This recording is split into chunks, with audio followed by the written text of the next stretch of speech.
আবিদা আজ রুম ডেটে যাবে ওর বয়ফ্রেন্ডের সাথে। ও ওর বয়ফ্রেন্ড রাসেলের বাসার সামনে দাঁড়িয়ে আছে। ও নিজেও জানে না ওকে আজ রুম ডেটে নিয়ে যাবে ওর বিএফ। আবিদা আর রাসেল বাইকে করে পার্কে ঘুরতে যাওয়ার কথা ছিল, কিন্তু রাসেল আবিদাকে নিয়ে ওর বাসায় এসেছে। কারণ রাসেলের বাসা আজ সম্পূর্ণ খালি। রাসেলের পরিবার গ্রামে একটা জরুরি কাজে যাওয়ায় ওর বাসা পুরো খালি। সেই সুযোগে ওদের ১.৫ বছরের সম্পর্কের আজ রাসেল অন্তিম রেখা পার করবে, যেটা করার জন্য ও রীতিমতো পাগল হয়ে আছে। আজ ও আবিদাকে সম্পূর্ণ ভোগ করবে, কোনো বিরাম চিহ্ন থাকবে না এই ভোগে। এতদিনের মনের আয়েশ আজ পূরণ করবে রাসেল রুম ডেটে। আবিদা অনেকটা অবাক হয়ে বাইক থেকে নামে আর বলে, রাসেল, আমরা এখানে কেন? এটা তো তোমার বাসা। আমরা না পার্কে যাব, তাহলে এখানে? রাসেল হেলমেটটা খুলে বাইকের ওপর রেখে আবিদার কাছে এসে হাসতে হাসতে বলে, আমার বাসা আজ খালি, কেউ নেই। ৪৮ ঘন্টাতেও কেউ আসবে না। আজ তোমাকে অনেক মজা দিব, চলো।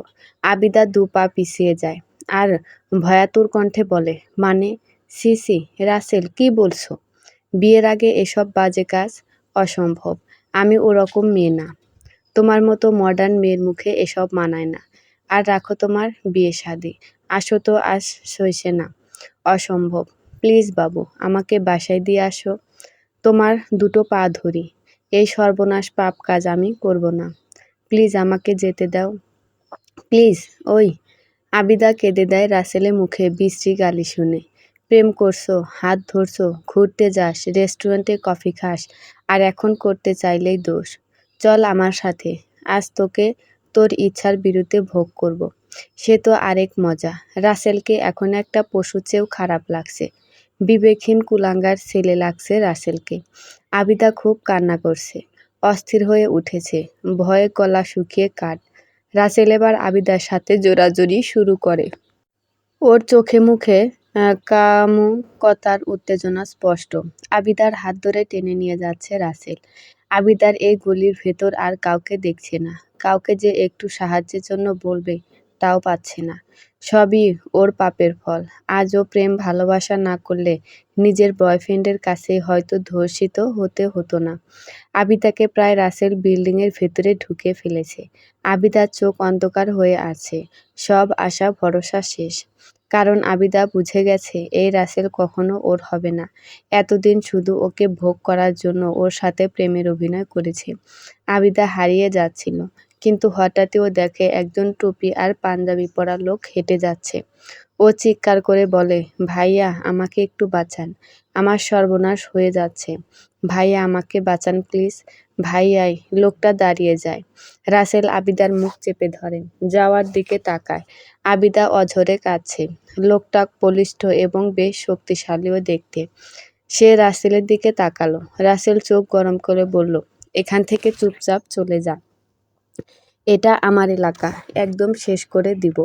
লোকটা সামনে তাকিয়ে মাথা নিচু করে চলে যায়। আবিদার শেষ ভরসাটুকুও শেষ। ও খুব কাঁদছে। রাসেল ওকে ধরে টেনে ৩ তলার ওর রুমের ভিতরে ঢুকায়। ঢুকিয়ে সোজা ওর রুমে নিয়ে আসে, বিছানায় ঠাস করে ফেলে দেয়। রাসেল ওর নিজের জামা খুলতে শুরু করে। আবিদা বিছানার পরেই আবার উঠে দৌড়ে এক কোণায় গিয়ে কাঁদতে কাঁদতে জোরে বলে ওঠে, রাসেল, আল্লাহর দোহাই লাগে, আমাকে যেতে দাও। আমার পিরিয়ড চলছে, আমি শেষ হয়ে যাব। ওর কোনো কথা রাসেলের কানে যাচ্ছে না। রাসেল পাগল হয়ে আছে একটা মেয়েকে ভোগ করার জন্য। পশুর চেয়েও হিংস্র হয়ে গিয়েছে এখন রাসেল। ওর মাথায় শুধু এখন আবিদাকে ভোগ করা। আবিদা আবার বলে, রাসেল, আমার পিরিয়ড, দোহাই লাগে, আমাকে যেতে দাও, আমি মারা যাব। চুপ, আজ তোকে কেউ বাঁচাতে পারবে না, কেউ না। ইতিমধ্যেই ঠাস করে পিছন থেকে ৫ জন পুলিশ এসে রাসেলকে ধরে কষিয়ে কয়েকটা মাইর দেয়। তারপর আবিদাকে উদ্দেশ্য করে বলে, ভয় পাবেন না, আপনি সেফ। এর মধ্যে তাদের পিছন থেকে সেই টুপি আর পাঞ্জাবি পরা লোকটা সামনে আসে। পুলিশ তাকে দেখে বলে, ধন্যবাদ আপনাকে এইটাকে হাতে নাতে ধরিয়ে দেওয়ার জন্য। সব মহান আল্লাহর ইচ্ছা। ওনার ক্ষতি হতে যাচ্ছিল, আল্লাহ তাআলা আমাকে পাঠিয়ে দিয়েছেন। শুকরিয়া তার কাছে। জি, আপনি আমাদের সাথে আসুন, রিপোর্ট করতে হবে। আবিদাকে উদ্দেশ্য করে পুলিশগুলো রাসেলকে নিয়ে চলে যায়। আবিদা আর সেই লোকটা আছে। লোকটা যেতে নিলে আবিদা তাকে আস্তে করে ক্লান্ত মাখা কণ্ঠে ডাক দেয়, এই যে শুনুন। লোকটা অন্যদিকে ফিরে মাথা নিচু করে দাঁড়িয়ে যায়, মানে সে আবিদাকে দেখতে চায় না। আবিদা ব্যাপারটা বুঝতে পারে, ওর কাছে খারাপ লাগে। ও বলে ওঠে, জানি আপনি আমাকে খারাপ মেয়ে ভাবছেন, কিন্তু আমি আসলে খারাপ মেয়ে না। আমাকে খারাপ ভাববেন না প্লিজ। আপনি আমার দিকে তাকাতে পারেন। লোকটা আস্তে করে অন্যদিকে ফিরেই বলে, দুঃখিত, আপনি ভুল ভাবছেন। আমি আসলে কোনো মেয়েদের দিকে তাকাই না। আবিদা বেশ অবাক হয়ে যায়। ও আবার বলে, আচ্ছা, আপনি তো নিজেই আমাকে বাঁচাতে পারতেন, তা করলেন না কেন? কাউকে মারার অধিকার আমার নেই। তার জন্য যে শাস্তি উপযুক্ত তাই করেছি। তাকে মেরে হয়তো আমি আপনাকে বাঁচাতে পারতাম, কিন্তু এতে করে পরে আপনার ক্ষতি হতো। তাই তাকে তার উপযুক্ত শাস্তিটাই দিয়েছি। বাহ, আপনি খুব ভালো একজন মানুষ। আজ আপনি না থাকলে হয়তো আমার বাঁচাই হতো না। অসংখ্য ধন্যবাদ আপনাকে। আমি কিছুই না, সব আমার আল্লাহর ইচ্ছা। আপনি বরং তার কাছে শুকরিয়া আদায় করুন। জি, আপনার বোধহয় দেরি হচ্ছে। নিচে তারা অপেক্ষা করছে। জি জি। আর একটা কথা মনে রাখবেন, আল্লাহ যে জিনিসে মানা করেছে সেটা করা মানে তাতে আপনি বিপদে পড়বেন। তাই এসব কাজ থেকে দূরে থাকবেন। চলুন। লোকটা আবার হাঁটা ধরে বাইরে চলে আসে, সাথে আবিদাও। ও শুধু মুগ্ধ হয়ে গিয়েছে লোকটার সাথে কথা বলে। একদিকে রাসেলকে দেখলে ছেলেদের ওপর থেকে বিশ্বাস উঠে যায়, আর অন্যদিকে এই লোকটাকে দেখলে ছেলেদের প্রতি সম্মান আর শ্রদ্ধা হাজার গুণ বেড়ে যায়। আবিদা আর কিছু না বলে পুলিশের সাথে চলে যায়। লোকটা একবারও ওর দিকে তাকায়নি, ভুল করেও না। লোকটা দাঁড়িয়ে থাকে, আবিদা চলে যায়। আবিদা লোকটার দিকে তাকিয়েছিল। একরকম নুরানি চেহারা ও আগে কখনো দেখেনি। ফর্সা মুখে ঘন কালো দাড়ি, খুব শান্ত একটা মুখ। সন্ধ্যায় আবিদা বাসায় ফিরে আসে। কারো সাথে কোনো কথা বলে না। ওর মুড একদম খারাপ। রাতে না খেয়ে চুপচাপ শুয়ে পড়ে, কিন্তু ঘুম তো আসে না। খুব কান্না আসে ওর, নিজেকে আটকে রাখতে পারে না, কান্নায় ভেঙে পড়ে। ও এরকম একটা পশুকে এতদিন ভালোবেসে এসেছে তা ও জানতই না। কান্না করতে করতে ওর সেই লোকটার কথা মনে পড়ে। লোকটার কথা মনে পড়তেই ওর কেন জানি নিজের উপর ঘৃণা কাজ করে। আবিদা নিজেকে আয়নায় গিয়ে দেখে, মডার্ন মেয়ে বলে যাকে সেই রকমের ওকে লাগছে। চুলে কালার করা, নখে নেল পলিশ, চোখে লেন্স, টাইট জামা, আরও কত কী। এই মডার্ন হওয়াই আজ ওকে শেষ করে দিচ্ছিল।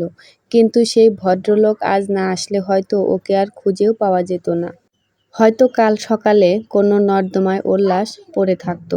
আবিদার নামাজ রোজা কোনো কিছুই সাথেই ওর সম্পর্ক নেই। বাবা মা তাদের চাকরি নিয়ে ব্যস্ত। অনার্স ফার্স্ট ইয়ারে পড়ুয়া আবিদা এতটা বছর মডার্ন হয়েই কাটিয়েছে। ইসলামিক নিয়মকানুন সম্পর্কে ওর কোনো ধারণাই নেই। কিন্তু কেন জানি এখন ওর শুধু ঘৃণাই হচ্ছে নিজের ওপর। অবাধ মেলামেশা, ঘোরাঘুরি, আড্ডাবাজি এসব ওর জীবনের কাল হয়ে দাঁড়িয়েছে। ওর আর কিছুই ভালো লাগছে না। মরে যেতে ইচ্ছে করছে। রাসেলের মতো একটা ছেলেকে ও কিভাবে ভালোবাসলো। আবিদা কাঁদতে কাঁদতে একসময় ঘুমিয়ে পড়ে, কিন্তু ওর মনের মধ্যে সেই লোকটাকে আর একবার দেখা করার জন্য ইচ্ছা হয়। অনিশ্চিত এই ইচ্ছা নিয়ে আবিদা ঘুমিয়ে পড়ে। এরপর কয়েকদিন চলে যায়। আবিদা নিজেকে রুমের ভিতর বন্দি করে ফেলে। ওর বাবা মা ব্যাপারটা বুঝতে পেরে ওকে প্রেসার দিয়ে সবটা জানায়। ওর বাবা সিদ্ধান্ত নেয় ওকে খুব দ্রুত বিয়ে দিয়ে দেবে। তার এক বন্ধুর ছেলের সাথে আবিদার বিয়ে দিতে যাচ্ছে। আবিদা ওর বাবাকে বলে কিছুটা সময় নেয়, কারণ ও সেই লোকটার সাথে একটু দেখা করতে চায়। লোকটার প্রতি কেন জানি ও আকর্ষিত হচ্ছে। ওর মনে শান্তি পাচ্ছে না। আবিদা এতদিন বাসা থেকে বের হয়নি, আজ বের হয়েছে ভার্সিটি যাবে বলে। ও গেট থেকে বের হয়ে পাশের বাসার গেট থেকে সেই লোকটা বের হয়। আবিদা পুরো অবাক। ও দৌড়ে সেই লোকের কাছে যায় আর বলে, আপনি এখানে? আবিদা গেট থেকে বের হয়েই পাশের রুমের গেট থেকে সেই লোকটা বের হয়। আবিদা তাকে দেখে পুরো অবাক। ও দৌড়ে সেই লোকটার কাছে যায়। খুব দামি কাপড়ের লম্বা সাদা পাঞ্জাবি আর পাজামা পরা, মাথায় একটা সাদা টুপি, আর আতরের তীব্র ঘেরান আসছে তার কাছ থেকে। আবিদা আশ্চর্য হয়ে দ্রুত বলে, আপনি এখানে? লোকটা থমকে যায়। আজও সে অন্যদিকে ফিরে তাকিয়ে আছে, আবিদার দিকে তাকায়নি।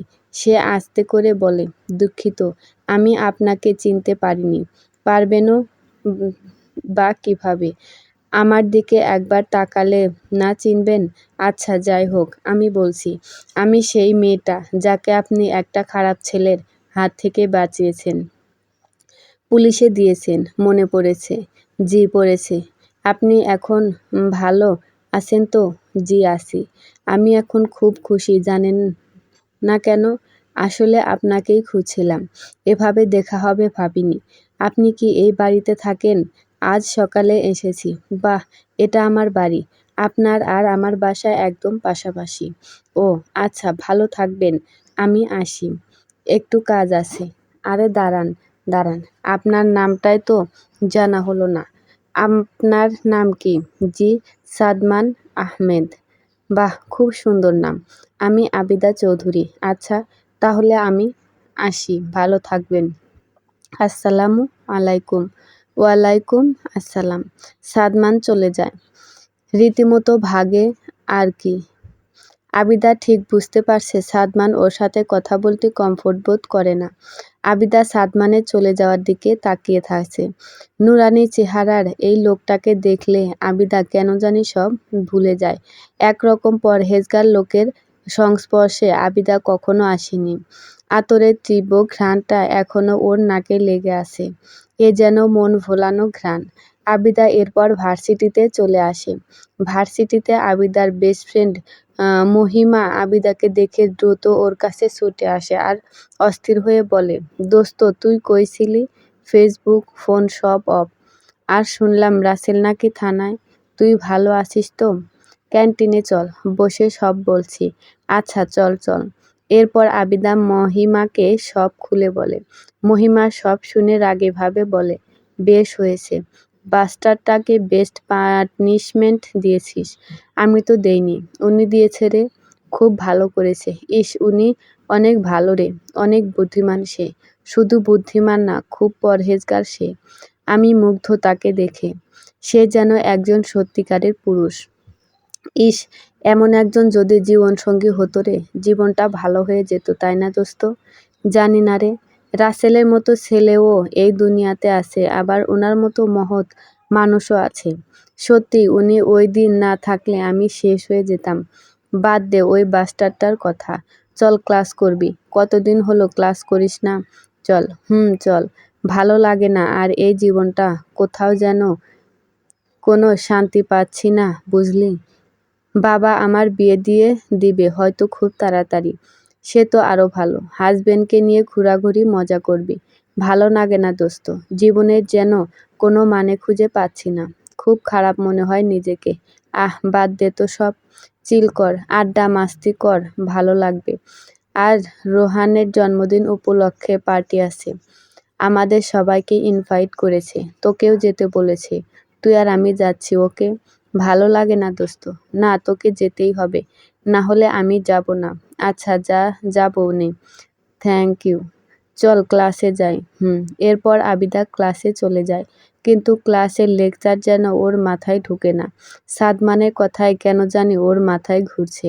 তার ভেতর মহিমার একটা কথা ওকে কেমন জানি অবচেতন করে দিচ্ছে। মহিমা বলেছিল, সাদমানের মতো কেউ যদি জীবনসঙ্গী হতো। কথাটা আবিদাকে খুব ভাবাচ্ছে। সত্যি সাদমান এমন একজন পুরুষ, যাকে দেখলে যে কেউ মুগ্ধ হতে বাধ্য। কিন্তু পরক্ষণে আবিদার অপরূপ মায়াবী মুখখানায় অন্ধকার নেমে আসে। কারণ ও ভাবে সাদমান কখনো ওকে তার জীবনসঙ্গী করবে না। সাদমানের চোখে ও খুব খারাপ একটা মেয়ে। আবিদা এসব ভেবে ভেবে অন্যমনস্ক হয়ে যাচ্ছে। মহিমার ধাক্কায় ওর হুঁশ হয়। কিরে ওঠ, ক্লাস শেষ তো। এভাবে অন্যমনস্ক হয়ে আছিস কেন? না কিছু না, চল। এরপর আবিদা বাসায় চলে আসে। খেয়ে দিয়ে রেস্ট নিয়ে মহিমার জোরাজুরিতে রেহানের বার্থডে পার্টিতে যায়। পার্টি শেষে আবিদা আগেই বেরিয়ে আসে। ও গাড়িতে উঠতে যাবে অমনি দেখে সাদমানকে। আবিদা স্তব্ধ হয়ে দাঁড়িয়ে আছে। এই স্তব্ধতা মুগ্ধতার। আবিদা দেখে সাদমান একটা বয়স্ক লোককে ধরে রাস্তা পার করে দিচ্ছে। এরপর আবিদা আরও আশ্চর্য হলো, কারণ সাদমান লোকটার হাতে ভালোই টাকা দিল। লোকটা নিতে চায়নি, তাও দিল। বৃদ্ধ লোকটা সাদমানের মাথায় হাত বুলিয়ে দিয়ে খুব খুশি হয়ে আস্তে আস্তে হেঁটে চলে গেল। আবিদার বুঝতে বাকি নেই বৃদ্ধ লোকটা অসহায় গরিব একজন মানুষ। আবিদার চোখে সাদমানের জন্য সম্মান শ্রদ্ধা আরও অনেক ভালো লাগা বেড়ে গেল। আবিদা আড়ালে সরে দাঁড়ায়। সাদমান একটা রিক্সা নিয়ে চলে যায়। আবিদাও একটা হাসি দিয়ে গাড়িতে করে চলে আসে। বাসায় আসার পুরোটা সময় আবিদা শুধু সাদমানের কথাই ভাবছিল। ভাবতে ভাবতেও অতল বিষণ্ণতায় হারিয়ে যাচ্ছিল। আবিদার মন চায় ওর এই সময় যদি সাদমানের মতো, বা ঠিক সাদমানই যদি ওর হাতটা ধরতো সারা জীবনের জন্য। আবিদা শুধু ভাবছে আর ভাবছে। এভাবে সেদিন বাসায় পৌঁছে ওর রাতটা সাদমানের কথা ভেবেই কেটে যায়। পরদিন খুব ভোরে হঠাৎই আবিদার ঘুম ভেঙে যায়। চোখ মেলে তাকিয়ে দেখে অন্ধকার। তবে দিনের আলো বের হবে হবে বলে আবিদার যেন ঘুম ভাঙল ও তার উৎস খুঁজতে লাগলো। অসম্ভব সুন্দর মন মুগ্ধকর সুরেলা কণ্ঠে কেউ কোরআন তেলাওয়াত করছে। তার সুরের জোরে আবিদার ঘুম ভাঙল। আবিদা এই মধুর তেলাওয়াত কে করছে খুঁজে দেখে ওর বাসার ঠিক ওর জানালার সামনে সাদমান তার রুমে বসে কোরআন শরীফ তেলাওয়াত করছে। আবিদা পর্দা সরিয়ে জানালা একটু ফাঁকা করে সাদমানকে কোরআন পড়তে দেখছে আর শুনছে।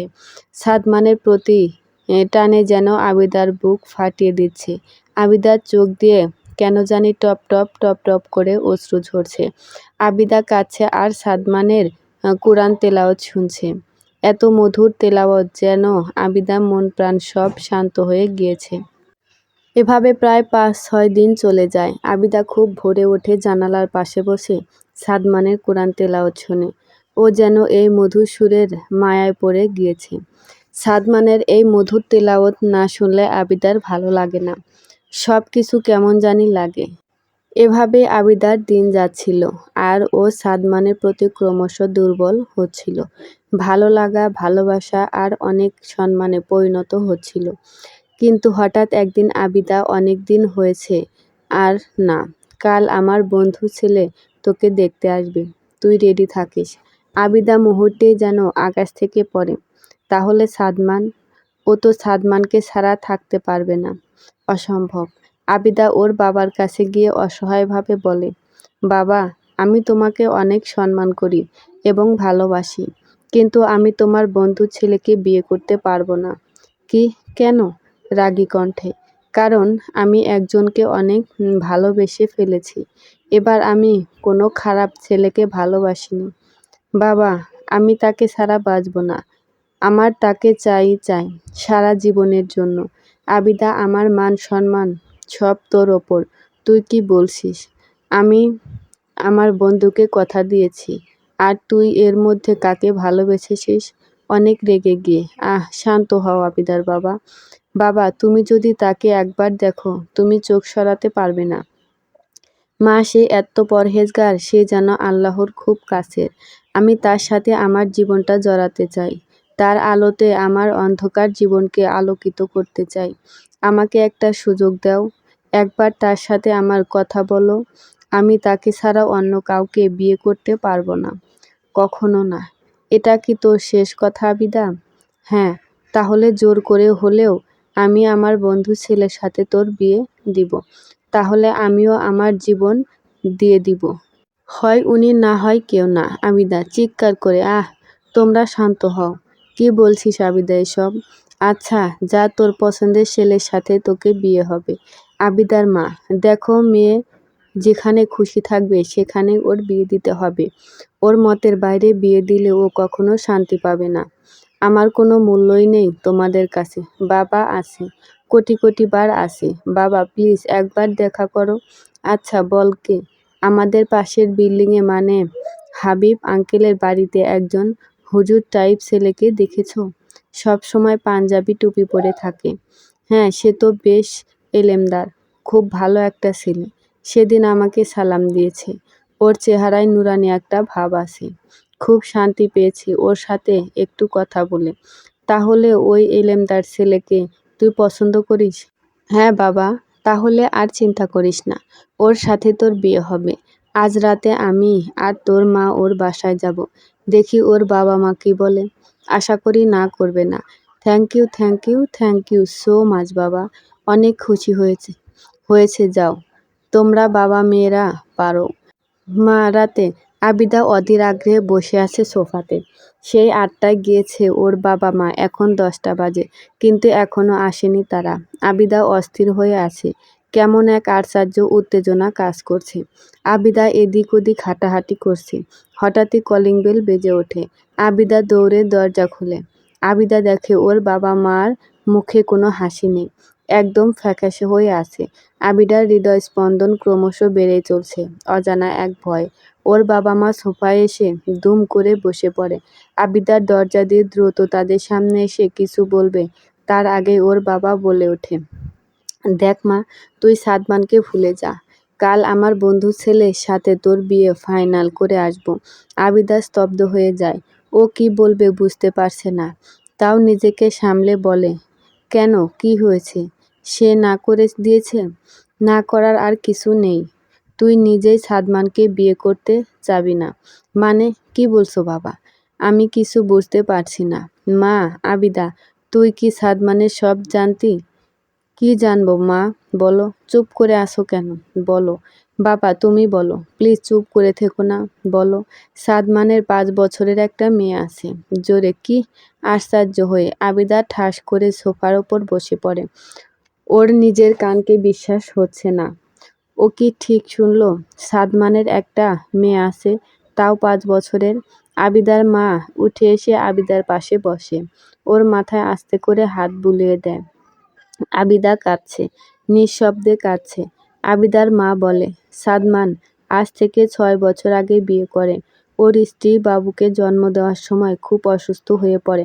এতটা অসুস্থ হয়ে পড়ে যে আল্লাহ তাকে নিয়েই যায়, কিন্তু একটা মেয়েকে সাদমানের কোলে দিয়ে যায়। মায়ের মুখে এ কথা শুনে আবিদা ভীষণ আশ্চর্য হয়ে মায়ের দিকে তাকায় আর বলে, ওনার স্ত্রী বেঁচে নেই, মেয়েটার কোনো মা নেই? না রে মা, কি সুন্দর মেয়েটা, অসম্ভব সুন্দর। আবিদা সোফায় হেলান দিয়ে চোখ অফ করে বসে আছে। ওর বাবা বলে উঠল, তাহলে আমি আমার বন্ধুকে জানিয়ে দিই কালকে ওদের বিয়ে হচ্ছে। না বাবা। কি মানে? আমি ওনাকেই বিয়ে করব শুধু, ওনার মেয়ের মা হব আমি। কি হয়েছে, ওনার বিয়ে হয়েছে আগে, আরেকবার করতে সমস্যা নেই। আমি ওনাকেই বিয়ে করব, আমার ওনাকেই চাই। তুই কি বলিস জানিস? ভেবে চিনতে বলছিস? সাদমান তোকে কখনো মেনে নিবে না। তোর কি মনে হয় সাদমানকে আমরা সে কথা বলিনি? সাদমানকে বলেছি আমি, যে বাবা, এত সুন্দর মেয়েটা তোমার মা ছাড়াই এত বছর ছিল, আমার মেয়েটাকে ওর মা করে দাও। মায়ের আদরে মেয়েটা খুব ভালো থাকবে। কিন্তু সাদমান স্পষ্টভাবে বলে দিয়েছে, ও কখনো আর কাউকে বিয়ে করতে পারবে না। ও ওর স্ত্রীকে প্রচণ্ড ভালোবাসে। দ্বিতীয় কাউকে ভালোবাসার প্রশ্নই ওঠে না। আবিদা স্তব্ধ হয়ে আছে, কি বলবে আর। অনেকক্ষণ চুপচাপ বসে থেকে আবিদা বলে ওঠে, বাবা, আমি চেষ্টা করব, আমি চেষ্টা করতে চাই। ওনার মতো একজন মানুষের স্ত্রী হওয়া ভাগ্যের ব্যাপার। আমি ওনার স্ত্রী হয়েই ছাড়ব। দেখো, শুধু তোমরা একটু সাপোর্ট দিও, আর কিছু চাই না। আমরা দুজন তো সব সময় তোর পাশে আছি। দেখ ছেলেটা রাজি হয় কিনা। আমার তো খুব ভালো লেগেছে ছেলেটাকে। কি অমায়িক আচরণ, আহ! এরকম একটা জামাই আমাদের বাড়ির হলে সবার জন্য ভালো। ঠিক বলেছ আবিদার মা। আবিদা, যা, দোয়া করে দিলাম মা তোকে, জিতে আসবি। থ্যাংক ইউ বাবা। পরদিন সাদমানের বাসায় কলিং বেলের শব্দ। সাদমানের মা দরজা খুলে তাকে দেখে আবিদা, কিন্তু সে আবিদাকে চিনতে পারেনি। তাই তিনি বললেন, কে তুমি মা? কি দরকার? আন্টি, আমি আবিদা। গতকাল আমার বাবা মা এসেছিল, ভেতরে আসতে পারি? ওমা তাই, হ্যাঁ আসো আসো। আবিদা ভেতরে আসে। সাদমানের মা আবিদাকে নিয়ে সোফায় বসে।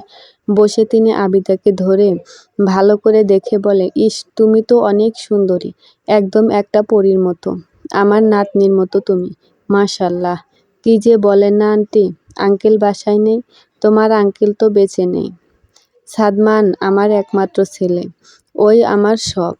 ও আর ওর মেয়ে ছাড়া আমার আর কেউ নেই। কে বলেছে? আমিও আছি। আচ্ছা আন্টি, না মা বলে ডাকি আপনাকে। সাদমানের মা অনেক খুশি হন। তিনি আবিদার মাথায় হাত বুলিয়ে দিয়ে আদুরে কণ্ঠে বলেন, ডাকো মা ডাকো, কোনো সমস্যা নেই। উনি কি বাসায়? না, অফিসে গেছে ও। খুব পরিশ্রম করে ছেলেটা। আচ্ছা, উনি কি আমাকে মেনে নেবেন না মা? আমি যে ওনাকে অনেক ভালোবাসি, অনেক পছন্দ করি। ওনার কোরআন তিলাওয়াত না শুনলে আমার দিন ভালো যায় না। মা, সত্যি বলতে ছেলেটা আমার অনেক শক্ত। ও রুমিকে প্রচণ্ড ভালোবাসতো, এখনো বাসে। রুমি ছাড়া ও মনে হয় না আর কাউকে মেনে নিবে। আমি হাজারবার চেষ্টা করেছি আমার নাতনির জন্য একটা মা আনার, কিন্তু ছেলেটা কোনোভাবেই মানেনি। তাই এখন হাল ছেড়ে দিয়েছি। ও মনে হয় না দ্বিতীয়বার আর বিয়ে করবে। আবিদা ভেতর থেকে অনেক দুর্বল হয়ে পড়ে। চারদিক কেমন শূন্য হয়ে আসছে। কোনো উপায় কি নেই? আবিদা মাকে অসহায়ভাবে প্রশ্ন করে, মা, কোনো উপায় কি নেই তার মনে আমার জন্য একটু জায়গা করার? বলুন না প্লিজ। সাদমানের মা আবিদার অশ্রুসিক্ত নয়নের দিকে তাকিয়ে উজ্জীবিত হয়ে বলে, উপায় একটা আছে।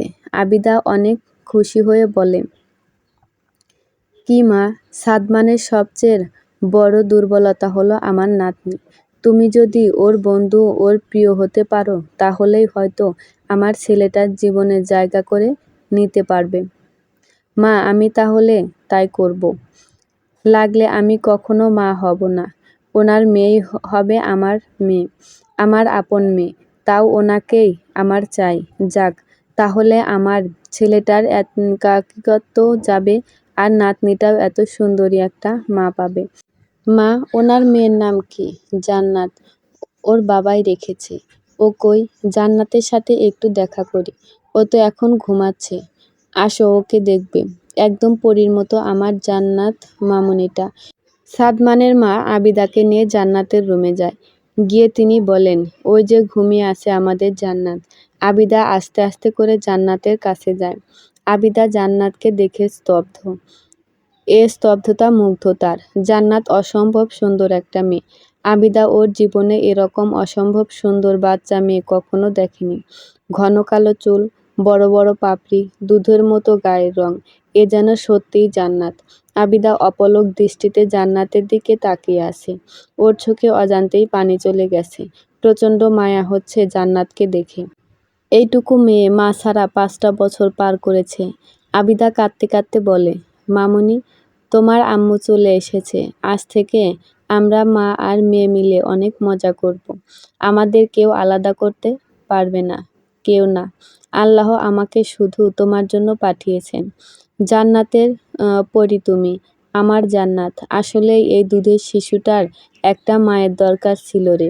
আবিদা মা, তোকে ওর মা হতেই হবে। মা, আমি হব। ও জান্নাতের টুকরা একটা। দেখেন কি অপরূপ সুন্দরী ও। আমার খুব কান্না পাচ্ছে ওকে দেখে। আমি ওকে ছেড়ে কোথাও যাব না, কোথাও না। হ্যাঁ মা, যাস না। এরপর সকাল পেরিয়ে দুপুর, দুপুর পেরিয়ে বিকেল, আর বিকেল পেরিয়ে সন্ধ্যা আসে। সাদমানের আসার সময় হয়েছে। কলিং বেল বাজতেই সাদমানের মা দরজা খুলে দেয়। সাদমান মাকে সালাম দিয়ে সোজা ওয়াশরুম থেকে ফ্রেশ হয়ে এসে মায়ের কাছ থেকে তোয়ালা নিয়ে হাত মুখ মোছে। ও বেকুল হয়ে আছে জান্নাতকে দেখার জন্য। জান্নাত কেমন আছে মা? ও তোমার সাথে নেই কেন? ঘুমাচ্ছে। না খোকা, ও ওর মায়ের সাথে খেলা করছে। যা দেখে আয়। মাকে পেয়ে কত খুশি জান্নাত। সাদমান আকাশ থেকে পড়ার মতো অবস্থা। দ্রুত জান্নাতের রুমের কাছে যেতেই জান্নাতের মিষ্টি মধুর খিলখিল হাসির শব্দ সাদমান শুনতে পায়। সাদমান দ্রুত রুমে ঢুকে দেখে আবিদা। সাদমান বাকরুদ্ধ। ও দেখছে জান্নাতের চোখ মুখে উজ্জ্বলতায় ভরা। মেয়েটা যেন সত্যিই মাকে খুঁজে পেয়েছে। আবিদা সাদমানকে দেখে বলে, কি এসেছেন? কেমন আছেন? সাদমান রীতিমতো অন্যদিকে ফিরে তাকায় আর বলে, আপনি এখানে? আমি এখানে থাকবো না তো কে থাকবে? আমি তো জান্নাতের মা। জান্নাত আমার মেয়ে। আমার পরী মেয়ে। জান্নাতকে বুকে জড়িয়ে ধরে বলল, এসব কি বলছেন? জান্নাত শুধু আমার আর রুমির মেয়ে।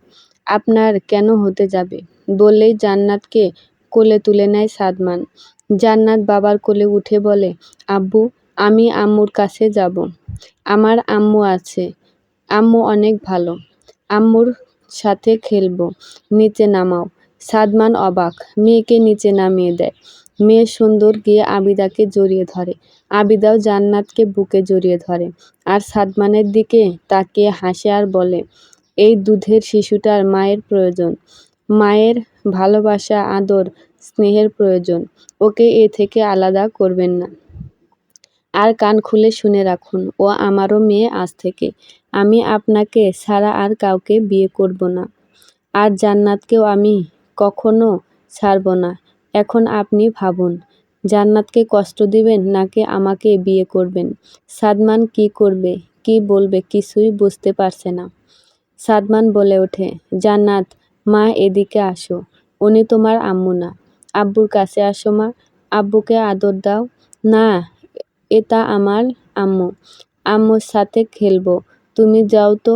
সাদমান বিশ্বাস করতে পারছে না। কিন্তু ও এত বুঝতে পারছে না সারাদিন একা থাকা মেয়েটা আবিদাকে পেয়ে অনেক খুশি।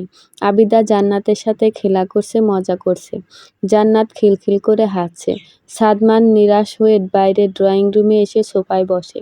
সাদমানের মা এক গ্লাস পানি ওর হাতে দিয়ে ওর সামনে এসে বসে বলে, আবিদা সত্যি জান্নাতের মায়ের যোগ্য বাবা। জান্নাতকে মা হারা করিস না। মেয়েটা মাকে পেয়ে অনেক খুশি। মন থেকে শোনে। দেখ কি সুন্দর খিলখিল করে হাসছে। জান্নাতকে কখনোই এত হাসি খুশি দেখিনি। সাদমান আর জিদ করিস না বাবা। মেয়েটাকে একটু মায়ের আদর ভালোবাসা দে, না হলে মেয়েটা বড় হয়ে অন্যরকম হয়ে যাবে। এবার সাদমান বলে, মা বিষয়টা আমার। আমি রুমিকে ভালোবাসি। ওকে ছাড়া আমি কিভাবে অন্য একটা মেয়েকে মেনে নিব? তাকে কিভাবে ভালোবাসবো? সংসারটা সুখের হবে বলো? আবিদা কি শুধু জান্নাতকে নিয়ে খুশি হবে যদি স্বামীর ভালোবাসা না পায়? আমি তো পারবো না রুমি ছাড়া অন্য কাউকে মেনে নিতে। পারবো না মা। দেখো বাবা, আমি শুধু একটা কথা বলবো। রুমি কখনো চাবে না জান্নাত মা ছাড়া বড় হোক। বাকিটা তুই বুঝিস ভালো। আমি খাবার দিচ্ছি, আয় খাবি। জান্নাত খাবে না? আবিদা খাইয়েছে। মেয়েটা আজ খাওয়া নিয়ে একটুও কান্নাকাটি করেনি। পেট ভরে খেয়েছে ওর মায়ের হাতে। দাদির হাতে খেয়ে মেয়েটা এতদিন শান্তি পায়নি। আজ শান্তি মতো খেয়েছে। তুইও আয়, মায়ের হাতে খাবার খাবি। হুম। এরপর সাদমান খেয়ে একটু বিশ্রাম নেয়। তারপর এশার নামাজ পড়তে চলে যায়। আসার সময় সিঁড়িতে আবিদার সাথে দেখা হয়। সাদমান অন্যদিকে তাকিয়ে আছে। আবিদা জোর গলায় বলে, জান্নাত আমারও মেয়ে। ওকে আমি কখনো আমার থেকে আলাদা করব না। আর কাউকে করতেও দিব না। আসি। সাদমান অবাক হয়ে যায় আবিদার কথা শুনে। ও ভেবেই পাচ্ছে না এসব কি হচ্ছে, কিন্তু ওর বিরক্ত লাগছে খুব। সাদমান জান্নাত আর রুমির মাঝে আর কাউকে আনতে চায় না। রুমি সবসময় ওর মনের ভিতরে থাকে। রুমি ছাড়া ও কাউকে মেনে নিতে পারবে না। কিন্তু জান্নাতের কথা ভাবলে সাদমান দুর্বল হয়ে যায়। ওর চিন্তা শক্তি লোপ পায়। এভাবে আরও 6 দিন চলে যায়।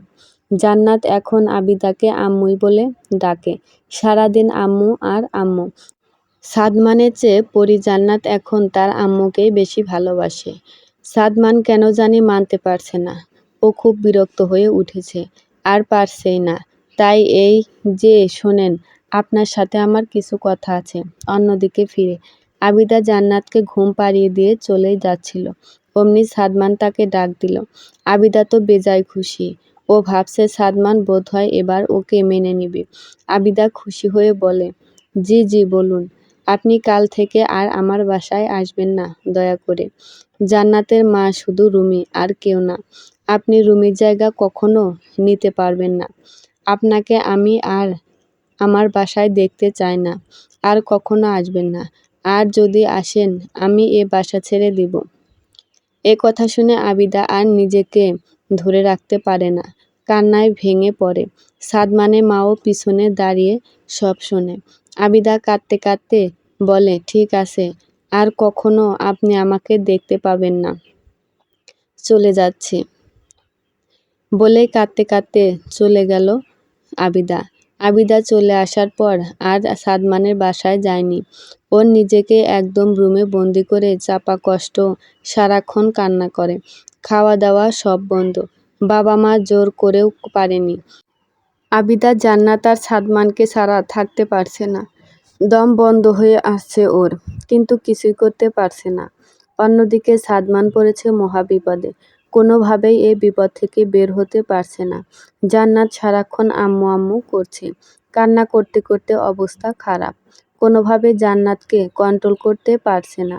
এমন অবস্থা হয়েছে যে সাদমান আর অফিসেই যেতে পারেনি। ও আর ওর মা কোনোভাবে জান্নাতকে খাবার খাওয়াতে পারছে না। সে শুধু কাঁদছে আর আম্মুকে খুঁজছে। সাদমান খুব অস্থির হয়ে গিয়েছে। জান্নাত কাঁদতে কাঁদতে একসময় ঘুমিয়ে পড়ে।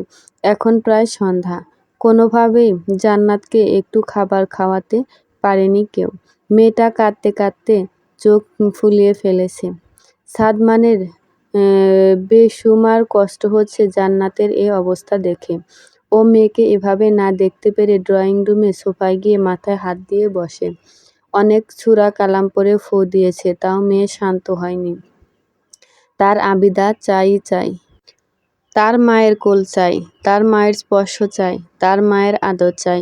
হঠাৎই সাদমান জোরে ডাক দিয়ে।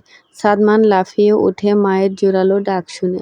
মায়ের দিকে তাকিয়ে দেখে তার চোখ মুখে ভয়ের ছাপ। সাদমান অস্থির হয়ে বলে, কি হয়েছে মা, কি হয়েছে? বলো তাড়াতাড়ি। জান্নাতের গায়ে জ্বর এসেছে। সাদমান এক লাফে উঠে দাঁড়িয়ে দৌড়ে জান্নাতের কাছে গিয়ে গায়ে কপালে হাত দিয়ে দেখে গা গরম। সাদমানের মা পিছু থেকে বলে ওঠে, সাদমান, ওকে খাওয়ানো এখন অনেক বেশি প্রয়োজন। ও না খেলে অনেক অসুস্থ হয়ে পড়বে। কিছু কর বাবা। কি করব আমি? জান্নাত যা চাচ্ছে সেটা কিভাবে আমি আনবো? মা, আমার খুব কষ্ট হচ্ছে। অসহায় ভাবে। তোর মেয়ের সুস্থতার চেয়ে কি তোর জিদ বড় সাদমান? জান্নাতের মায়ের প্রয়োজন। আমি সব সময় থাকবো না বাবা। ও এতদিন বড় হবে। ও একটা মেয়ে। তুই ওর বাবা, পুরুষ মানুষ। তোকে ও ওর সব কথা বলতে পারবে বলতো? তখনও একা হয়ে যাবে। মেয়েটার ভবিষ্যতের কথা ভেবে আবিদাকে মেনে নে। এত সুন্দরী ভালো মেয়ে যে জান্নাতকে নিজের চেয়েও বেশি ভালোবাসে। আবিদা কি বলেছে জানিস? বলেছে লাগলে ও কখনো মা হবে না। তাও তোদের দুজনকে ও চায়। যা বাবা, ওকে তাড়াতাড়ি নিয়ে আয়। যা। সাদমান কি করবে কিচ্ছু বুঝতে পারছে না। মাথা কাজ করছে না।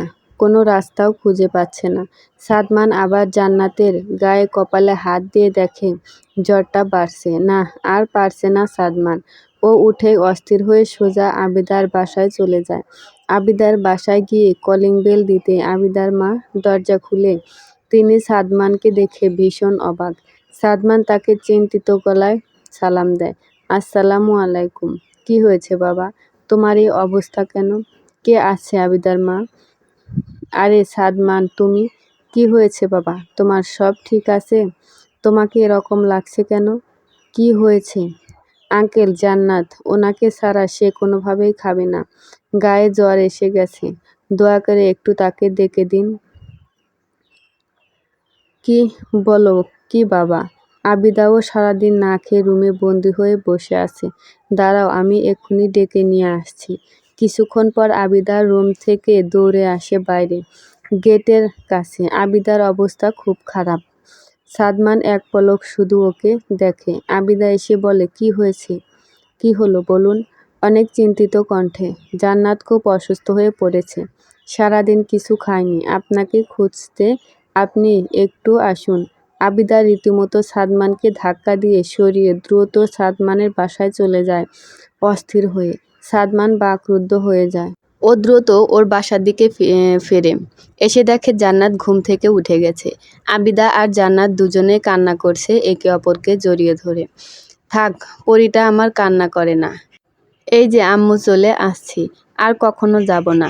তুমি খাওনি কেন আমার পরী জান্নাত? ইস, গা জ্বর উঠে গেছে। আহারে, আমার আম্মুটা থাক আর কাঁদে না মা। আসো আমরা খাবো এখন। আম্মু আস্তে, আম্মু আস্তে, আম্মু আস্তে। তুমি কান্না করো না, আমি খাবো। গুড গার্ল, হাঁ করো আম্মুটা। এরপর জান্নাতকে সুন্দর করে খাইয়ে দেয় আবিদা। সাদমান আর ওর মা দাঁড়িয়ে সব দেখছে। আবিদা আর জান্নাত যেন ওদের দেখেই না, ওরা দুজন দুজনকে পেয়ে খুশিতে সব ভুলে গিয়েছে। সাদমান মুগ্ধ হয়ে সব দেখছে। ও সিদ্ধান্ত নিয়ে ফেলেছে শুধুমাত্র জান্নাতের জন্য আবিদাকে বিয়ে করবে, কারণ ও চায় জান্নাত এভাবে হাসি খুশি থাক, ভালো থাক। আবিদা জান্নাতকে খাইয়ে দিয়ে, ওষুধ খাইয়ে দিয়ে, ওকে বুকে জড়িয়ে নিয়ে আদর দিয়ে ঘুম পাড়িয়ে দেয়। জান্নাত এখন অনেকটা সুস্থ। আবিদা জান্নাতকে শুইয়ে দিয়ে পাশে বসে ওর দিকে তাকিয়ে আছে। সাদমানের মা আস্তে করে আবিদার কাছে গিয়ে ওর কাঁধে হাত রাখে। আবিদা তার দিকে ফিরে তাকায়। মা অসহায়ভাবে বলে, এ কি অবস্থা করছিস মা তোর? জান্নাতের চেয়েও তোর অবস্থা খারাপ মনে হচ্ছে। আবিদা সাদমানের দিকে এক নজর তাকিয়ে অসহায়ভাবে বলে, মা কিছু খেতে দেন না, খুব ক্ষুধা লেগেছে। ওনার ওপর রাগ করে সারাদিন কিছু খায়নি। জান্নাতের জন্য মন কাঁদছিল, খুব ক্ষুধা পেয়েছে মা। সাদমানের মা কান্নাসিক্ত কণ্ঠে বলে, এভাবে বলিস না মা, বুকটা ফেটে যায়। আয় আমি তোকে নিজ হাতে খাওয়াবো। আয় মা। আবিদা উঠে সাদমানের মায়ের সাথে খেতে আসে। আর আসার আগে সাদমানকে বলে, মায়ের কাছ থেকে মেয়েকে আলাদা করলে এরকমই হয়। জান্নাত আমারও মেয়ে। সাদমান চুপ করে আছে। কিছু বলার সাহস বা ইচ্ছা ওর নেই। ও এরপর নামাজ পড়তে চলে যায়। আজ সারাদিন অনেক ধকল গেছে ওর ওপর। আজকে ও বুঝতে পেরেছে মায়ের গুরুত্ব অপরিসীম। দীর্ঘ 5টি বছর মেয়ের দেখাশোনা করেও সামান্য কয়টা দিনে মেয়েটাকে মায়ের মমতায় জড়িয়ে গিয়েছে। মারা আসলে এমনই, সন্তান মা ছাড়া ভালো থাকে না। যাদের কাছে মা নামক মানুষটা আছে তারা সত্যিই খুব ভাগ্যবান। তারা মা বলে ডাকতে পারে। মা এমন একজন যে সন্তানের সব কষ্ট নিমিষে শেষ করে দেয়। মায়ের ছায়াতলে সন্তান ধীরে ধীরে বড় হতে থাকে। দুনিয়ার যত কষ্ট, বিপদ কিংবা ঝড় সব মায়ের ওপর দিয়ে যায়, তাও সন্তানকে এসব স্পর্শ করতে পারে না শুধুমাত্র মায়ের জন্য। এই সেই মা যার অবস্থান আল্লাহ পাকের পরেই। মা ছাড়া এ দুনিয়ার আলো কখনো দেখা সম্ভব না। তাই মায়ের মতো বা মা বলে ডাকার মতো যদি একজন থেকে থাকে, জেনে রাখুন আপনি এই দুনিয়ার সবচেয়ে ভাগ্যবান, ভাগ্যবতী একজন মানুষ।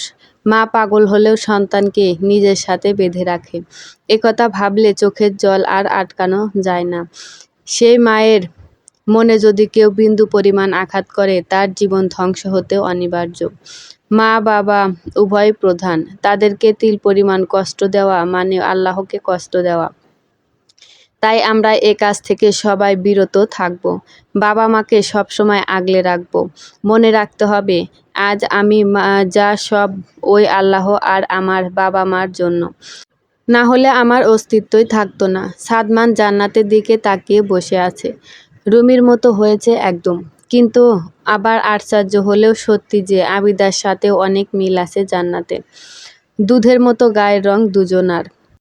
আর দুজনের মুখেই মায়ায় ভরা। চোখগুলো সবচেয়ে সুন্দর। খাওয়া শেষে আবিদা আবার জান্নাতের কাছে আসে। সাদমানকে দেখেও না দেখার ভান করে সোজা জান্নাতের কাছে এসে গায়ে কপালে হাত দিয়ে দেখে জ্বর আছে কিনা। না, এখন আর জ্বর নেই। আবিদা জান্নাতের নরম তুলতুলে গালে একটা চুমু দিয়ে কিছুক্ষণ তাকিয়ে দেখে। জান্নাতের টুকরা একটা। সাদমান বসে বসে সব দেখছে। ওর বুঝতে বাকি নেই আবিদা আপন মা না হলেও আপন মায়ের চেয়ে কোনো দিক থেকে কম না। আবিদা সাদমানের দিকে এক নজর তাকিয়ে চলে আসতে নেয়। সাদমানও উঠে বাইরে আসে। আবিদা শুনুন, কিছু কথা আছে আপনার সাথে। সাদমানের মাও ছিল সেখানে। আবিদা এবার ভ্রু কুঁচকে রাগীভাবে বলে, দেখুন আমার মেয়েটা আজ সারাদিন অনেক কষ্ট পেয়েছে। আমি আর ওকে কষ্ট দিতে পারবো না। আপনি না করলেও আমি বেহায়ার মতো আমার মেয়ের কাছে চলে আসব। আমি আর কিছু শুনতে চাই না। বেহায়ার মতো আসতে হবে না। জান্নাতের মা হয়ে একেবারে আসিয়েন। আবিদা আর সাদমানের মা স্তব্ধ সাদমানের কথা শুনে। তারা একে অপরের দিকে হাঁ করে তাকিয়ে আছে। আবিদা এক কদম কাছে এসে বলে, কি বললেন বুঝিনি। এভাবে বিয়ে ছাড়া আমার বাসায় যাওয়া আসা করতে হবে না।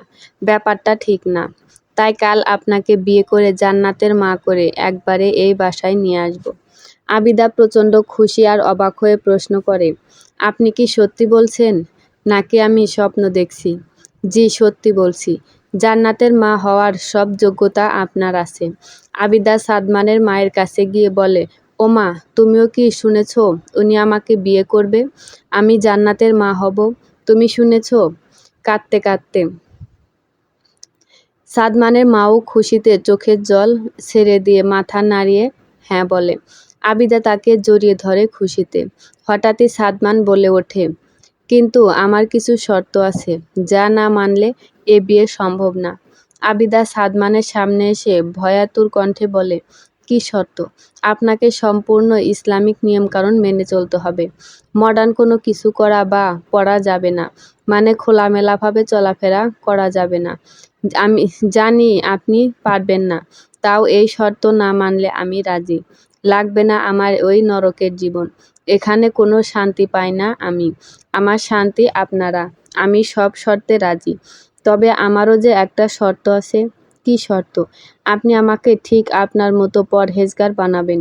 আমাকে কোরআন পড়া শিখাবেন। একদম আপনার মতো বানাবেন আমাকে। কি রাজি? সাদমান ছোট একটা হাসি দিয়ে বলে, রাজি। সাদমানের মা বলে ওঠে খুশিতে, মাশাআল্লাহ। আবিদা, মা যা, তোর বাবা মাকে খুশির সংবাদটা দিয়ে আয়।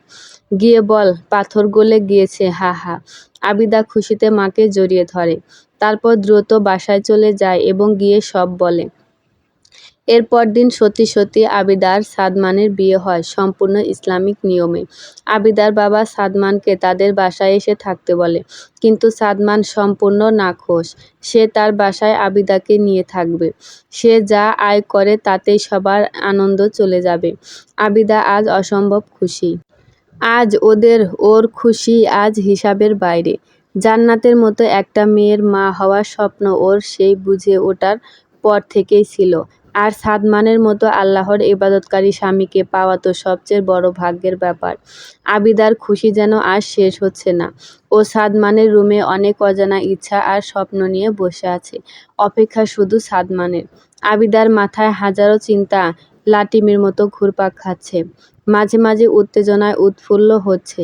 আজ ওর জীবনের একটা বিশেষ রাত। সাদমানের মতো একজনের কাছে ও ওর সবটা দিয়ে দেবে। ওর ভালোবাসা আজ পূর্ণতা পাবে। সাদমান ওকে মেনে নিয়েছে। আবিদা আজ অনেক অনেক খুশি। ও মিটমিট করে দুষ্টু হাসছে, আবার খুব লজ্জাও পাচ্ছে। ও আবার মনে মনে বলছে, ইস, আজ আমাকে অপরাধের মতো লাগছে। উনি দেখতেও অজ্ঞানী হয়ে যাবে। হি হি, তাহলে আদর করবে কে? ধুর, কি যে বলি না আমি। এখনো আসে না কেন উনি? উফ। আবিদার অপেক্ষার প্রহর যেন শেষই হয় না। একটু পরই সাদমান রুমে আসে। আবিদা দ্রুত উঠে সাদমানের পা ধরে সালাম করতে নেয়। সাদমান আবিদাকে আটকে দিয়ে বলে, সি সি, এ কি করছেন? এটা ঘোর পাপ। আর কখনো এ কাজ করবেন না। একমাত্র আমার আল্লাহ ছাড়া আর কারো সামনে কখনো মাথা নিচু করবেন না, ভুলেও না। মুখ দিয়ে শুধু সালাম দিলেই হবে। এসব কুসংস্কার আর পাপ। আচ্ছা, সরি, আমি এতদিন ভুল জানতাম। তাহলে সালাম দিচ্ছি। আসসালামু আলাইকুম। ওয়ালাইকুম আসসালাম। আবিদা সালাম দিয়ে আবার চুপচাপ বিছানায় গিয়ে ঘোমটা টেনে বসে পড়ে। ওর হৃদয় স্পন্দন ক্রমশ বাড়ছে। অজানা খুশি ওকে উত্তেজিত করেছে। অনেকটা সময় গেল, কিন্তু আবিদার ঘোমটা সাদমান উঠাচ্ছে না, এমনকি ওর কাছেও আসছে না। আবিদা আস্তে করে বলে ওঠে, এই যে আপনি কই? আমাকে দেখবেন না? আমার ঘোমটাটা তুলুন। আপনার জন্য খুব সুন্দর করে সেজেছি। বেশি মেকআপ করিনি। জানি আপনার পছন্দ না। একদম হালকা করেছি। আমি মেকআপ ছাড়াই অনেক সুন্দরী। একটু ঘোমটাটা তুলে দেখুন। ক্ষমা করবেন, আমি আপনাকে দেখতে পারবো না। আমি আমার রুমী ছাড়া কারো দিকে তাকাতে পারবো না, কখনো না। এ কথা শোনা মাত্র আবিদার বুকে ছেদ করে ওঠে। খুব কষ্ট পায় ও। তাও নিজেকে সামলে গলাটা একটু শক্ত করে বলে, আমি আপনার বিবাহিত স্ত্রী। আপনার সামনে আমি 24 ঘন্টা থাকবো। আপনি কতক্ষণ আমাকে না দেখে থাকবেন? ভালোভাবে বলছি, এসে দেখেন আমাকে। না হলে কিন্তু বাপের বাড়ি চলে যাব, পাশেই আছে। পরে জান্নাত আবার কান্না করবে। না না, কি বলছেন? কিন্তু? কোনো কিন্তু নাই। আমি আপনার বিবাহিত স্ত্রী। আমাকে দেখবেন না, এটা কোনো কথা? আপনি আমাকে আরবি শিখাবেন, নামাজ পড়া শিখাবেন, তখন কি অন্যদিকে তাকিয়ে ভূতদেরকে শিখাবেন? সাদমান মনে মনে ভাবে, আসলেই তো, সে তো সব সময় এখন আমার সামনে থাকবে। আর এখন সে তো আমার স্ত্রী, তাকে না দেখে উপায় নেই। আচ্ছা, তুলে দিচ্ছি আপনার ঘোমটাটা। তুললেই তো হবে না, মন ভরে দেখতেও হবে। এরপর সাদমান আবিদার কাছে এসে বসে। আবিদার বুক ধরপুক ধুকপুক করছে। সাদমান আস্তে করে ওর ঘোমটাটা তুলে দেয়। আবিদা আস্তে করে ওর চোখ খুলে সাদমানের দিকে তাকায়। সাদমানও আবিদার দিকে হাঁ করে তাকিয়ে আছে। আবিদার লজ্জাসিক্ত ভাবে সাদমানের দিকে ওর মায়াবী নয়নকাড়া চাহনিতে মাদকতা নিয়ে তাকিয়ে আছে। কিন্তু হঠাৎ কি হলো?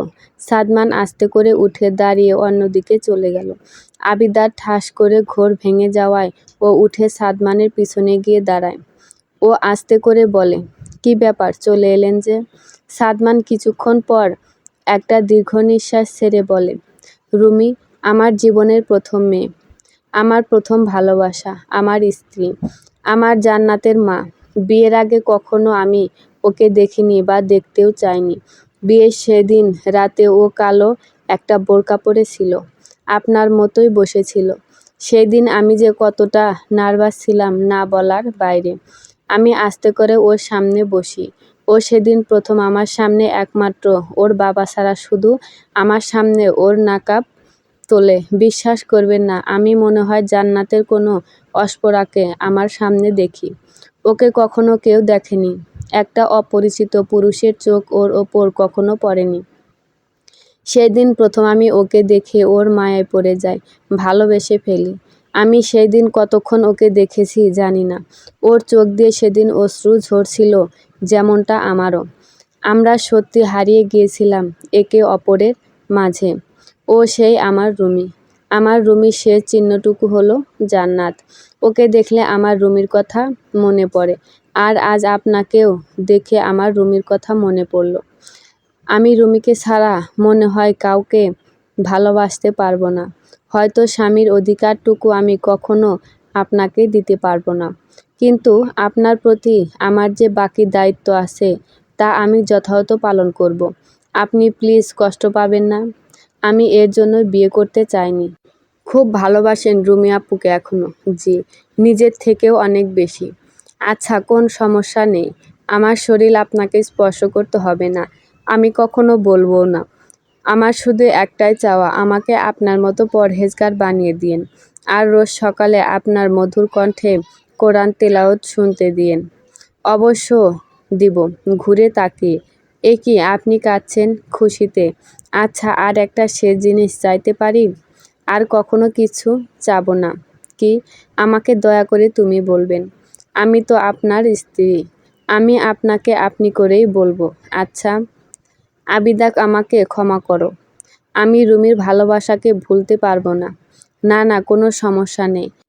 আসুন, ঘুমিয়ে পড়ুন, সকালে উঠতে হবে। আবিদা জামা পরিবর্তন করে একটা শাড়ি পরে আস্তে চুপচাপ শুয়ে পড়ে। সাদমানও দূরত্ব রেখে শুয়ে পড়ে।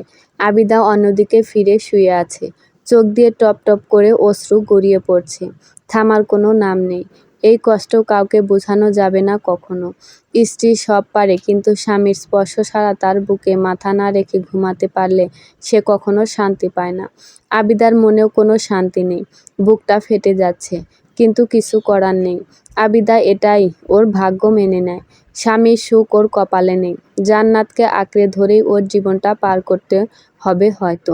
আজকের এই রাতের পর থেকে চঞ্চল আবিদা একদম চুপচাপ, দায়িত্ববান হয়ে যায়। জান্নাত তার মাকে পেয়ে খুব খুশি। আবিদাও সারাদিন জান্নাতকে নিয়ে থাকে। সাদমানের কাছ থেকে নামাজ, কোরআন পড়া, আরও অনেক ইসলামিক নিয়মকানুন বিষয় আবিদা শিখতে থাকে। সাদমানেরও খুব ভালো লাগে আবিদাকে শিখাতে। আবিদার ওপর সাদমান খুব খুশি। ওকে অনেক বোরকা আর হিজাব এনে দেয় সাদমান। খুব পছন্দ হয়েছে আবিদার। আবিদার সাদমান, জান্নাত আর শাশুড়ির অনেক খেয়াল রাখে। ইউটিউব দেখে অনেক কিছু মজার মজার খাবার রান্না করে সবাইকে খাওয়ায়। সবাই আবিদার ওপর খুশি। সাদমানও অনেক খুশি, কারণ আবিদা সাদমানের স্পর্শে আসতে চায় না। রাত হলে চুপচাপ ঘুমিয়ে পড়ে। তারপর গভীর রাতে তাহাজ্জুদের নামাজ পড়তে সাদমানকে ডাক দেয়। সাদমান বেশ ভালোই লাগে, কিন্তু কেন জানি ওর মনে হতো আবিদার মনে শান্তি নেই, ও খুব কষ্টে আছে, কিন্তু তা কাউকে দেখতে দিচ্ছে না। সাদমানের সবসময় এমন একটা ফিল হতো, ও বুঝতে পারছে যে আবিদার কি হয়েছে। সাদমান সব বোঝে, কিন্তু কেন জানি আবিদাকে কাছে টানতে পারছে না। এভাবে 1টি বছর পার হয়ে যায়। আবিদা এখন সম্পূর্ণ পরহেজগার একটা মেয়েতে পরিণত হয়েছে। জান্নাতকে পাশে নিয়ে নামাজ পড়ে, কোরআন পড়ে, ইসলামিক অনেক কিছু শিখে 2 মা মেয়ে। জান্নাত খুব খুশি আবিদার মতো মাকে পেয়ে। মায়ের আদর, ভালোবাসা, স্নেহ আর সোহাগ পেয়ে ও খুব খুশি।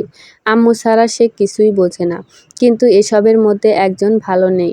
সে তার মনকে একটু সময়ের জন্য শান্ত করতে পারছে না। সে আর কেউ নয়, সাদমান। কারণ আবিদা এখন আর কোনো কাজ ছাড়া সাদমানের সামনেও আসে না। সারাদিন জান্নাতকে নিয়ে থাকে। রাতে জান্নাতকে বুকে জড়িয়ে ধরে ঘুমায়। সাদমান যেন কোনোভাবেই মানতে পারছে না। আবিদা ওর সাথে হেসে খেলে কথা বলে না, অনেকটা চুপচাপ হয়ে গিয়েছে। সাদমানের স্পষ্ট মনে আছে আবিদা এই গত 1 বছরে অনেকবার ওর কাছে আসতে চেয়েছে, খুব পাগলামিও করেছে একটু, আবার সাথে সাথে ক্ষমা চেয়েছে আবিদা, কিন্তু সাদমান কাছে টেনে নেয়নি ওকে। সে থেকে আবিদা আর সাদমানের কাছে তেমন যায় না, ওকে নিয়ে কিছু বলেও না। সাদমানের কেন জানি ভালো লাগে না। আবিদার প্রতি ও দুর্বল হয়ে গিয়েছে, তাতে সন্দেহ নেই। আবিদা যেভাবে সবার যত্ন করে, তাতে ওকে ভালো না বেসে উপায় নেই। সাদমানের ক্ষেত্রেও তাই হয়েছে। রুমির স্মৃতিটাকে বুকের মাঝে চাপা দিয়ে দিয়েছে আবিদার যত্ন, স্নেহ আর অসীম ভালোবাসা। আবিদা প্রতিনিয়ত সাদমানকে মুগ্ধ করেছে। সাদমান যা বলে তা অক্ষরে অক্ষরে মেনে চলে আবিদা, কিন্তু তাও সাদমান আবিদাকে ওর ওপর অধিকার দেয়নি। এখন আবিদা সরে পড়ায় সাদমান কেমন জানি শান্তি পাচ্ছে না। আবিদার সাথে একা কথা বলতে গেলেও ব্যস্ততা দেখিয়ে সরে যায়। সাদমান একা হয়ে পড়ে, কিন্তু আবিদার এই পরিবর্তন এত শক্ত কেন তাই ও বুঝতে পারছে না। একদিন গভীর রাতে সাদমানের হঠাৎ ঘুম ভেঙে যায়। কেন জানি মাথা তুলে আবিদার ঘুমন্ত মুখখানা দেখবে বলে চিন্তা করে। জান্নাতকে দেখে, যেই আবিদার দিকে তাকায় দেখে জান্নাতের পাশে আবিদা নেই। সাদমান এক লাফে উঠে বসে। এদিক ওদিক তাকায়, রুমের কোথাও আবিদা নেই। সাদমান তাড়াতাড়ি উঠে ওয়াশরুমে আর বারান্দায় দেখে আবিদা নেই। ওর ভয় হচ্ছে আবিদা গেল কই, কিন্তু হঠাৎই ওর রুম থেকে বের হয়ে ওর পাশেই নামাজের রুমে উঁকি মেরে দেখে আবিদা জায়নামাজে বসে খুব কাঁদছে। মোনাজাত ধরে ও বলছে, হে আল্লাহ, আমি কি ভুল করেছিলাম? তোমার একজন প্রিয় বান্দাকে ভালোবেসেছি, তার মেয়েকে ভালোবেসেছি, সবাইকে আপন করে নিয়েছি, কিন্তু যাকে এতটা ভালোবাসলাম সেই আমাকে আপন করে নিল না। হে আল্লাহ, আমি তো একটা মেয়ে, আমি এখন তার স্ত্রী, আমারও যে এখন মা হতে ইচ্ছে করে, আমারও গর্ভে যে তার সন্তান নিতে ইচ্ছে করে, সে কি তা বুঝবে না? কত গিয়েছি তার কাছে, কত পাগলামি করেছি, তাও সে আমার ইচ্ছাটা বোঝেনি, নেয়নি আমাকে আপন করে। একটা মেয়ে যদি মা না হতে পারে, এর চেয়ে বড় কষ্ট তার আর জীবনে কিছুই নেই। তার গর্ভে ধরা সন্তান যখন মা বলে ডাকে, সেই ডাক দুনিয়ার সর্বশ্রেষ্ঠ ডাক। জান্নাতকে আমি আমার প্রথম মেয়ে মানি, আমার কলিজার টুকরাও। আমি কখনো ওকে অন্যজনের মেয়ে মনে করিনি, সব সময় আমার মেয়েই ভাবি ওকে। ছোটকাল থেকে ওর মতো একটা পরীর মতো মেয়ের স্বপ্ন ছিল আমার, যা তুমি আমাকে দিয়েছ। তাই অনেকটা সময় আমি মা হওয়ার কোনো ইচ্ছা মনে আসতে দেইনি, কিন্তু এখন যে আমারও মা হতে ইচ্ছে করছে, মা হওয়ার সেই স্বাদটা গ্রহণ করতে ইচ্ছে করছে। আমার নিজের সন্তান আর জান্নাতকে নিয়ে বাকি জীবনটা পার করতে ইচ্ছে হচ্ছে তোমার পথে, কিন্তু আমি কি মা হতে পারবো না আল্লাহ? তাকে ভয়েও এই ইচ্ছার কথা বলতে পারছি না। সে যদি ভাবে জান্নাতের মূল্য আমার কাছে কমে যাবে, কিন্তু সে তো জানে না জান্নাতকে আমি আমার প্রথম সন্তান ভাবি আর সারা জীবনই ভাববো। ওকে কখনো বলবো না যে আমি ওর আপন মা না, কিন্তু সে হয়তো তা বুঝবে না। তাই হয়তো সে চায় না আমিও মা হই, আমার সন্তানকে নিজের হাতে বড় করি, তাকে তোমার পথে চলার জন্য মানুষের মতো মানুষ করি। খুব ইচ্ছে হয় আল্লাহ, কিন্তু কিছুই আমার ভাগ্যে নেই। না স্বামীর ভালোবাসা, না নিজের একটা সন্তান, কিছুই আমার ভাগ্যে নেই। তাই জান্নাতকে বুকের সাথে আঁকড়ে ধরে ছারখার হওয়া আমার বুকটাকে শান্ত করি। কিন্তু এ শান্ত যেন ক্ষণিকের জন্য আল্লাহ। মা হতে ইচ্ছে করে শুধু। শুনেছি তোমার পরেই মায়ের সম্মান সবচেয়ে বেশি। হে আল্লাহ, আমি মা হতে চাই, আমি আমার স্বামীর একটু ভালোবাসা চাই। দেও না আল্লাহ আমাকে, তুমি তো পরম দয়াশীল, আমাকে একটু দয়া করো। কান্নার মাত্রা আরও বাড়িয়ে সাদমানের চোখ দিয়ে অঝরে অশ্রু ঝরছে। ও আবিদাকে বুঝতে পারেনি। আবিদা কি চেয়েছে এতদিন তা ও বুঝতে পারেনি। ও বোঝার চেষ্টাও করেনি। মা হওয়ার যে প্রতিটা মেয়ের সবচেয়ে বড় স্বপ্ন তা ও ভুলে গিয়েছে। সাদমান বুঝতে পেরেছে আল্লাহ ওকে ইচ্ছে করে এখানে এনেছে, যাতে ও আবিদার মনের লুকিয়ে থাকা সত্য কথাগুলো সব শুনতে পারে।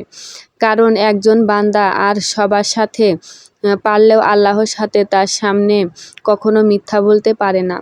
সাদমান আর এক মুহূর্ত সময় নষ্ট না করে নামাজের রুমে ঢুকে আবিদাকে শক্ত করে কাঁদতে কাঁদতে ওর বুকের সাথে জড়িয়ে ধরে। আবিদা ভয় পেয়ে যায় আর অনেক আশ্চর্য হয়। জীবনে আজ প্রথম সাদমান আবিদাকে স্পর্শ করেছে। আবিদাও খুশিতে সাদমানকে জড়িয়ে ধরে। সাদমান কাঁদতে কাঁদতে বলে, আবিদা, আমার ভুল হয়েছে, আমি বুঝতে পারিনি তোমাকে। আমি রুমির জন্য অন্ধ ছিলাম।